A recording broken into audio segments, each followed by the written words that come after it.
Good evening. Beautiful sunset here. Another gorgeous one. And I wanted to talk about a bit of a feeling of instability that I had today.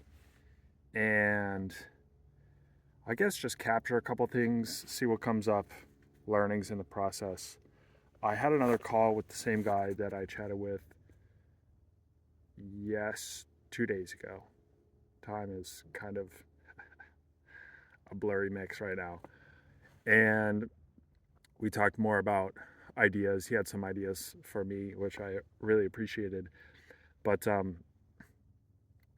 they were kind of directional or foundational ideas, things that, I mean, I guess you could say I could do it with packaging, but talking about how much to charge and the strategy, what type of customer, what type of pain point I'm solving, and the value that I'm providing.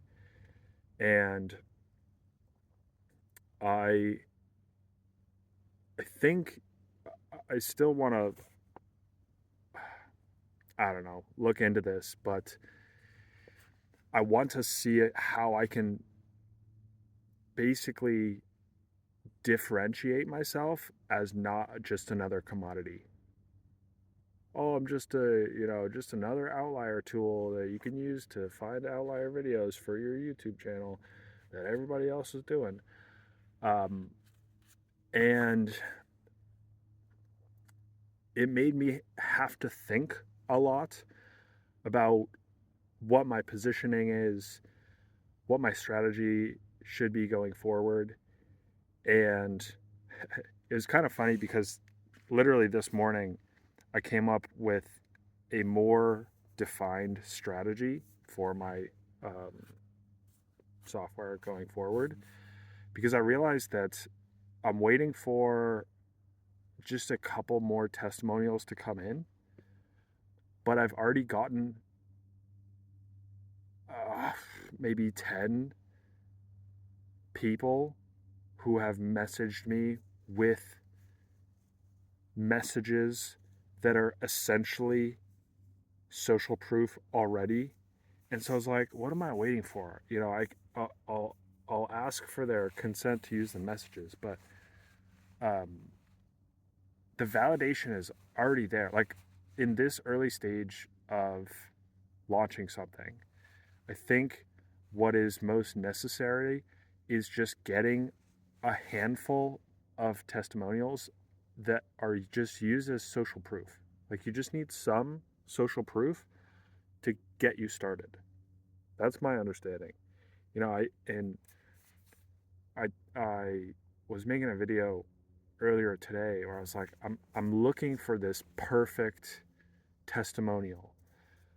I'm waiting for this perfect feedback that's like my software, gave them exactly what they needed, gave them the videos, and they made them, and all of those videos popped off, and their channel grew, and they continued to come back. Like I'm feel like I'm waiting for this, like the stars to align.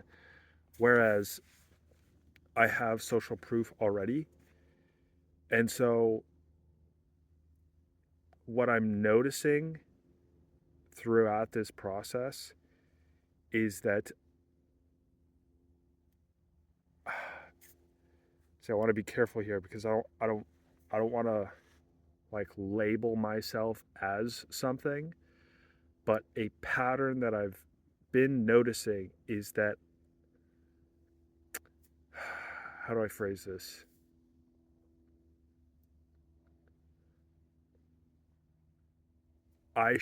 It's like I should have more confidence than I think. And maybe as a concrete example, you know, I think back to the conversation with the guys in Budapest talking about Instagram. They were like, "You have an interesting life. Why aren't you sharing it? You know, people would be interested to follow because basically no one is doing what you're doing. And so you're unique. And so why aren't you taking advantage of that, basically? And so in a similar,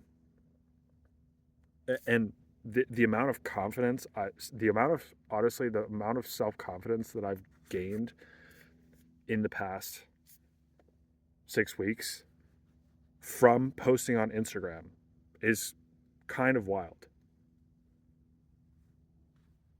because I've seen the output of my life, and I've realized, not to toot my own horn, but just like it's just so cool to be out here. And I think about that now almost every day, and I'm grateful for it. Pretty much every morning I do my gratitude, 3 things I'm grateful for. So anyway, I think I I think my brain thinks I should have less confidence, when in reality I should have more. And so I think I've been looking for and waiting for the perfect feedback, the perfect, and not like I'm waiting for someone to give me that perfect, but just like the idea of, I just want, a good test. I want to get, people where it resonates with them, with where it helps them, and they give a great testimonial.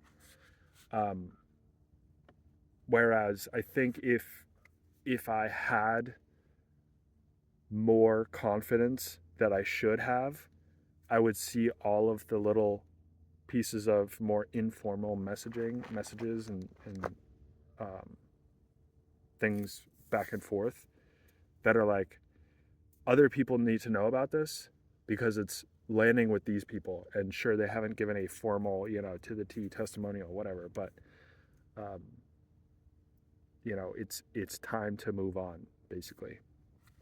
So going through a bit of a phase change here and trying to figure out what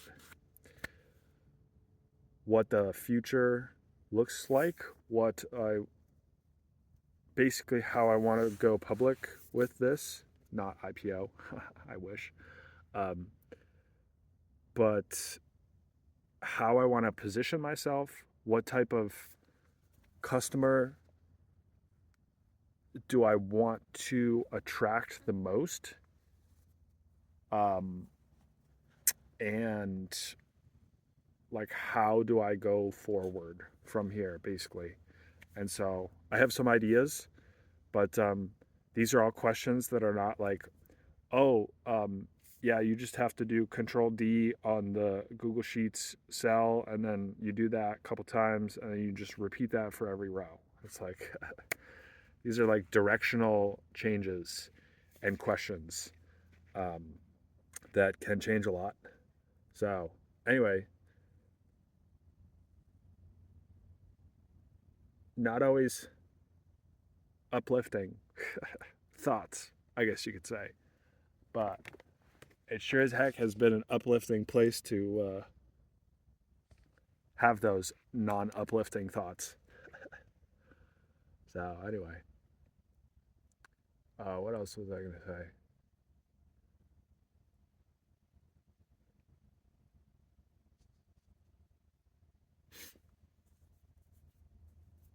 I will say I think there is I do see an opportunity. I do see a gap in the market,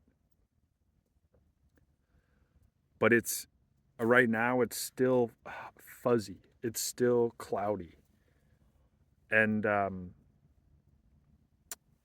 I think I'm back to that confidence thing. I think I'm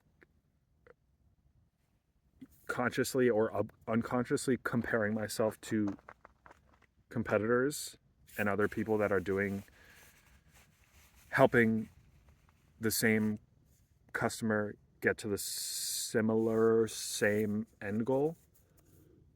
I'm comparing myself to them, and there are endless reasons that my brain can bring up as to why I'm not better than them and they are better, and thus, you know, whatever I'm doing isn't going to work. Um, so, that being said, I think when I get those pieces of feedback, when I find those people where it resonates with, that's where I start to feel that stability. So it feels good just trying to get more of those.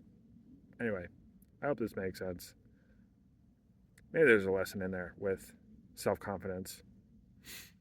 I'm sure that's broadly applicable to people. Um, I don't know. Some people just have more self-confidence. Maybe some people have too much self-confidence. Other people have not enough self-confidence. Um, and so, yeah, it's just something I've started to pick up on, and I'm not really sure. I think maybe just to throw an idea out, like maybe the response to that is to risk isn't the right word, I think, but it's like if you're risk averse, taking more risks because you think maybe what you think is a risk is not actually a risk. And so maybe for me and or for self-confidence, it's like maybe the thing that you think you need self-confidence to do, you actually already have it, you know? That seems like the best message I can I can share. See you tomorrow.